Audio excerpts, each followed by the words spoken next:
Hey guys, I just wanted to show you guys a comparison between the iPhone 5S all the way down to the 2G. Now I have done a video like this last year with the release of the original iPhone 5 and I really liked this, so here we go. Now in advance I do apologize for the number of hands on the screen. I had to get some people to help me with this.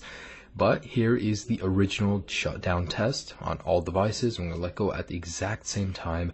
So there it goes. Surprisingly, the 3GS was first, followed by the 3G, then the 4, and then the 2G. There's something about iOS 6 and lower that actually makes the shutdown time a lot faster than iOS 7.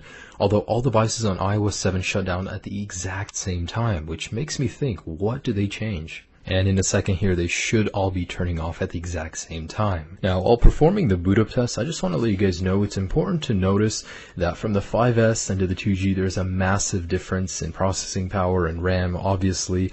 Also, the software is different, so that could majorly affect this. Now, I wasn't too surprised because the 5S, of course, came in first, followed by the 5 and 5C. What came next was actually pretty surprising. And just to let you guys know, all of these devices are freshly restored, non-jailbroken, completely stock. So the 5C and 5 was followed by the 4S, and surprisingly the 2G came before the iPhone 4, then the 3GS, then the iPhone 4, and then the iPhone 3G at long last. That was actually really surprising for me to see because these are all running the latest firmwares, and the 2G is obviously not as powerful as the 4.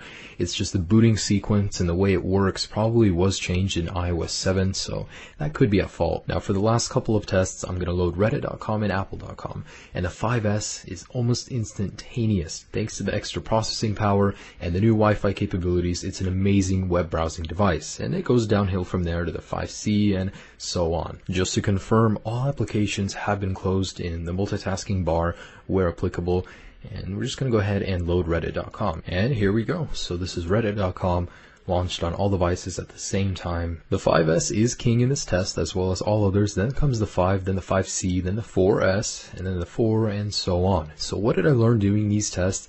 I learned that the amount of processing power is greater, of course, as the generation goes on, but it's marginally less noticeable the higher you go. So if you have a 5, I wouldn't really recommend upgrading to a 5S just based on the fact that you want an extra little bit of power because it has an amazing amount of power as it is. If you're always upgrading to the latest and greatest just based on that little spike in power, this video I just showed you guys that it isn't even that noticeable in your day-to-day use. So these videos I always enjoy making, guys. I really hope you guys liked it as well.